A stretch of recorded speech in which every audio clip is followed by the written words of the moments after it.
Assalamualaikum warahmatullahi wabarakatuh.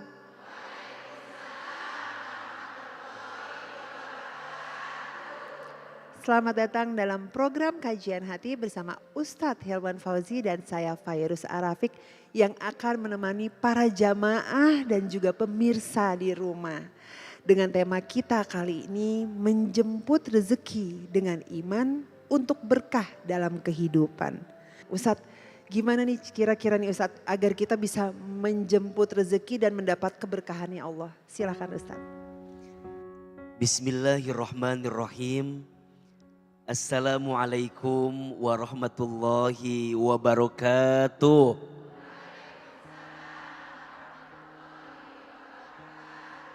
Bunda, menjemput rezeki dengan iman untuk berkah dalam kehidupan. Setiap kita ingin mendapatkan rezeki yang berkah. Bukan hanya banyak, tapi berkah. Ma maknal barokah. Apa itu berkah? Berkah itu artinya ziyadatul khair. Bertambahnya kebaikan.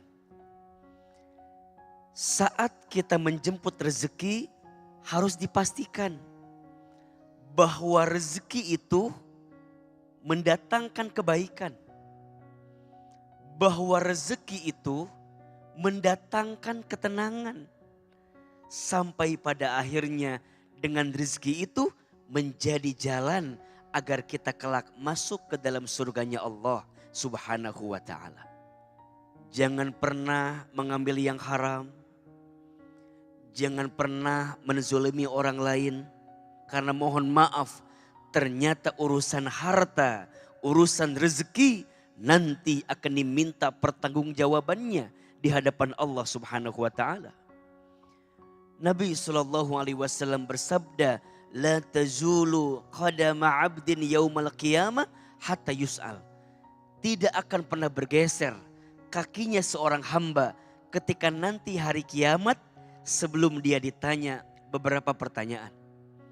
Yang pertama, manusia akan ditanya tentang umurnya, an umrihi fi ma'afnah. Dihabiskan untuk apa? Yang kedua, tentang ilmunya, wa an ilmihi fi ma fa'ala. Ilmunya diamalkan untuk apa? Yang ketiga, manusia ditanya wa an jismihi fi ma ablah.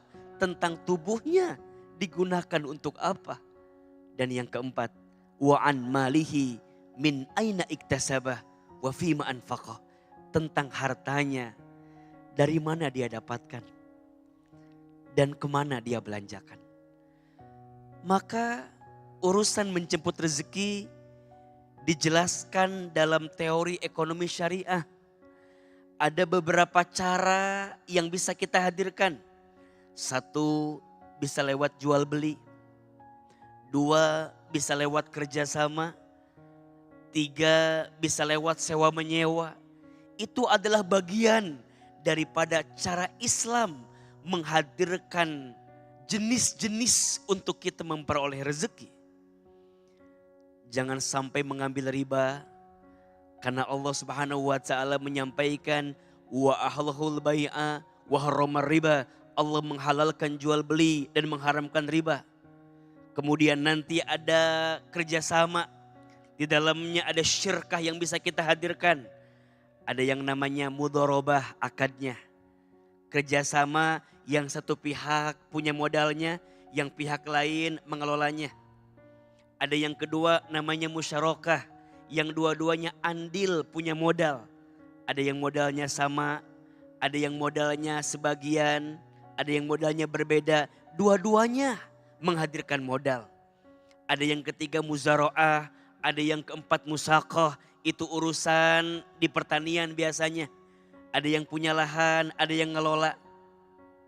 Ada yang punya lahan, ada yang ngelola, ada yang mengairi. Itu semua pola kerjasama yang dihadirkan dalam Islam sebagai bentuk bahwa Islam memperhatikan urusan ekonomi. Al halalu bayyinun wal haramu bayyinun. Yang halal itu jelas, yang haram itu jelas. Maka saat menjemput rezeki, pastikan berkah rezeki kita. Karena ternyata rezeki yang kita bawa pulang akan mempengaruhi kehidupan kita. Rezeki berkah membuat badan sehat. Rezeki berkah membuat hati tenang. Rezeki berkah membuat anak kita soleh dan soleha. Rezeki berkah mempercepat dikabulkannya doa. Dan rezeki berkah akan mengantarkan kita ke dalam surga. Ada satu doa yang Nabi ajarkan agar kita diberikan keberkahan dalam urusan rezeki. Ini doanya dibaca setiap hari Jumat ba'da asar. Bismillahirrahmanirrahim. Allahumma kfini bihalalika an haramika wa aghnini bifadlika amman siwaka. Ya Allah, cukupkan aku dengan yang halal dan jauhkan aku dari yang haram. Dan kayakan aku dengan karuniamu daripada aku bergantung kepada selainmu. Amin. Baca dan amalkan doa ini. Semoga Allah berkahi rezeki kita semua. Amin ya Rabbal Alamin. Kajian hati. Tenangkan Bunda. Ada yang mau nanya lagi nggak nih? Ada banyak ya. Silahkan. Assalamualaikum warahmatullahi wabarakatuh. Waalaikumsalam warahmatullahi Eh, wabarakatuh. Nama saya Divya. Ustadz, saya meminta sedikit pencerahan atas keadaan hidup yang sedang saya alami saat ini. Singkat cerita, saya tumbuh besar di keluarga yang memang dari awal tidak utuh, dari bayi. Kemudian sebagian besar hidup saya diurus oleh ayah saya hingga saya dewasa. Namun keadaan hidup saya ketika saya diurus oleh beliau itu tidak stabil secara emosional dan juga tidak disertai kasih sayang yang cukup menurut saya sebagai anak.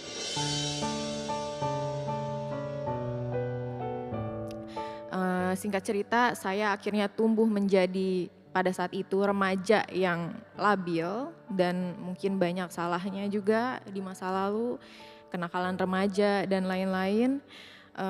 Dan saya melakukan hal-hal yang banyak memutuskan keputusan-keputusan hidup yang cenderung bersifat shortcut. Contohnya ketika saya umur 19 tahun, saya berpikir bahwa lebih baik saya menikah saja daripada saya harus hidup bersama ayah saya yang cenderung melakukan kekerasan dalam rumah tangga. Akhirnya dari keputusan-keputusan ceroboh itu saya menikah dengan laki-laki yang umurnya sangat jauh di atas saya, 10 tahun kurang lebih. Dan sayangnya pernikahan itu tidak berlangsung lama karena ketidakcocokan. Hanya berlangsung 3 tahun. Singkat cerita, alhamdulillah saya dikaruniai 1 orang anak. Dan setelah bercerai, hak asuh saya berikan kepada mantan suami saya karena pada saat itu saya baru bercerai di umur saya yang ke-22 tahun.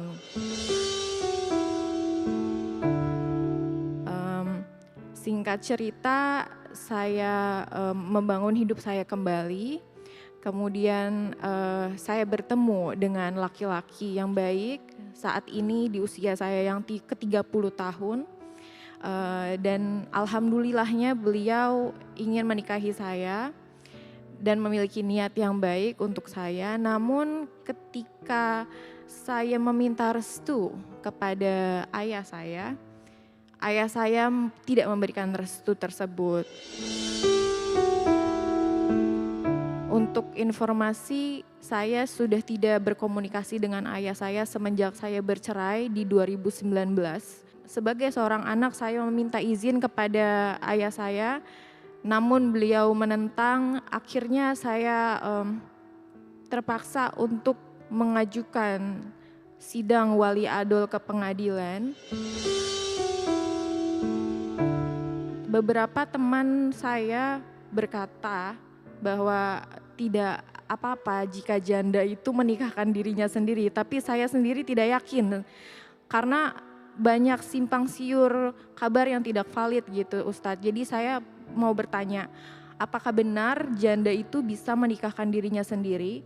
Dan yang kedua, sebagai seorang anak yang berkali-kali selama bertahun-tahun diberikan trauma-trauma hingga saya ada di titik benci kepada ayah sendiri dan saya ingin men-cut off dia dari hidup saya selamanya.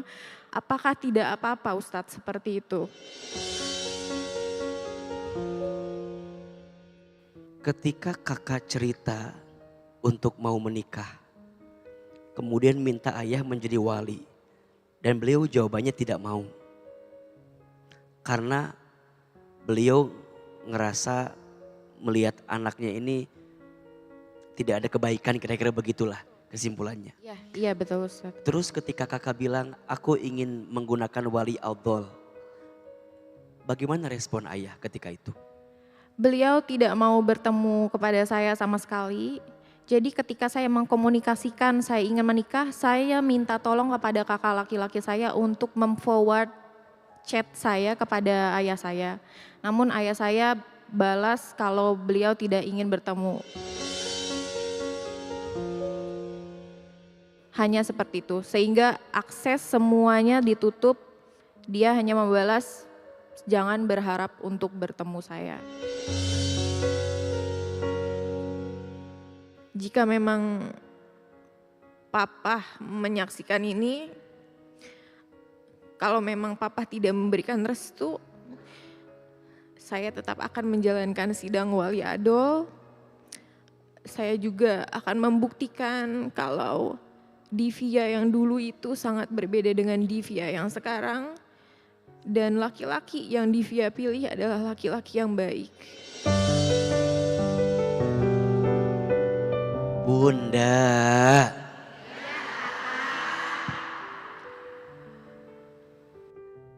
Bicara hubungan anak dengan orang tua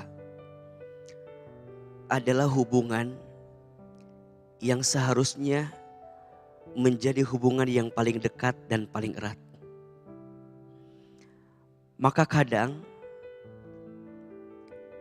kita jadi belajar bahwa luka yang datang dari rumah adalah luka yang sulit untuk bisa kita lupa. Rumah yang seharusnya tempat yang ramah, tapi ternyata rumah menjadi tempat memendam setiap amarah karena luka yang pernah dihadirkannya. Tapi bagaimanapun keluarga adalah harta yang paling berharga. Ahilman selalu menguatkan kita semua. Sesakit apapun rasa sakit kita di keluarga, belajar untuk menyiapkan ruang memaafkan orang tua kita. Mungkin sulit, mungkin tidak mudah, tapi ruangnya harus tetap ada. Kalaupun mau benci, benci kelakuannya. Jangan benci ayahnya. Kalau mau kesel, kesel dengan kesalahannya. Jangan kepada ayahnya. Karena bagaimanapun di tubuhmu ada darah beliau. Tentang urusan perwalian, pertama, la nikaha illa biwaliyin wa syahidai. Tidak sah sebuah pernikahan jika tanpa ada wali dan 2 saksi yang mumpuni. Begitupun perempuan, la tujawwiju imra'ata bi imra'atin wa la tujawwiju nafsaha. Tidaklah bisa menikahkan seorang perempuan dengan perempuan. Dan tidaklah seorang perempuan bisa menikahkan dengan dirinya sendiri. Artinya wali harus ada. Dan nanti wali utama bagi seorang perempuan siapa? Ayah. Kalau ayah tidak ada, maka nanti masuk wali-wali selanjutnya. Ke atas ada kakek, ke samping ada saudara laki-laki, kemudian nanti terus sampai kemudian ada paman, sampai kemudian nanti ada uwa, sampai nanti kemudian ada ponakan laki-laki. Jika tidak ada, maka kembali kepada wali hakim. Beliau bertanya tentang wali adhal. Ma maknal adhal? Adhal itu artinya enggan atau tidak mau. Artinya seorang wali yang tidak mau menikahkan anaknya. Padahal walinya ada. Maka izin seorang ayah yang tidak mau menikahkan anak perempuannya. Padahal anak perempuannya sudah punya pasangan yang baik, pasangan yang soleh, pasangan yang cukup dan mampu untuk menikah. Maka seorang ayah yang tidak mau menjadi wali ketika itu termasuk perbuatan zalim untuk ayahnya. Maka kemudian anak perempuan mengajukan wali adhal. Maka diperbolehkan nanti yang jadi walinya adalah wali hakim. Kembali kepada pengadilan agama dan itu diperbolehkan. Tapi rasanya sebelum kita loncat jauh kepada orang lain, coba dikomunikasikan pelan-pelan. Coba diperbaiki pelan-pelan. Coba dijahit lagi hubungan kita sama orang tua kita. Kadang dalam pernikahan yang kita butuhkan doa dan restu. Mungkin pernikahannya sah, tapi pertanyaannya berkah atau tidak. Mungkin pernikahannya sah, tapi kira-kira ada kebaikan tidak? Maka jika masih bisa dikomunikasikan, jika masih bisa diperbaiki, rasanya jangan langsung loncat kepada wali hakim yang lain. Coba komunikasikan dengan wali yang seharusnya ada di keluarga kita. Sehingga nanti pernikahan ini bukan hanya tentang sah, tapi juga berkah. Karena bagaimanapun ridhonya Allah tergantung ridho orang tua. Dan murka bencinya Allah tergantung murka benci orang tua. Coba pelan-pelan bicara sama ayah, pelan-pelan bicara sama keluarga besar. Mungkin Ya, pinjam lisan kakak biar disemangati. Atau izin kalau bisa calonnya diajak juga. Mungkin pas udah lihat calonnya mah agak luluh sedikit. Mungkin tunjukin ke ayah kalau ini calon yang terbaik. Aku pengen mengobati trauma karena kegagalan yang kemarin. Baik Ustadz, terima kasih banyak. Semoga lebih terbuka dan ada jalan yang lebih baik. Amin. Amin. Ya Rabbal Alamin. Jujur sedih Kak, karena bagaimanapun itu hari bahagia kita ya, yang hopefully itu menjadi yang terakhir kali. Tapi balik lagi kadang ada sesuatu hal yang tidak bisa kita kontrol, jadi yang bisa saya lakukan adalah menerima kenyataan bahwa memang seorang ayah saya belum bisa hadir di situ menjadi wali. Justru kalau misalkan papa nonton, aku cuma pengen bilang apapun yang papa pikirin itu semua salah. Mungkin papa berpikir kalau Divya itu masih menjadi Divya yang dulu, tapi sekarang Divya udah 30 tahun dan sudah dewasa, sudah hadir secara penuh untuk memutuskan keputusan yang lain. Contohnya seperti menikah, bukan pernikahan yang dulu dan laki-laki yang Divya tunjuk menjadi calon imam itu laki-laki yang baik. Semua manusia itu punya masa lalu dan apa yang udah berlalu ya sudah ditutup sampai situ saja.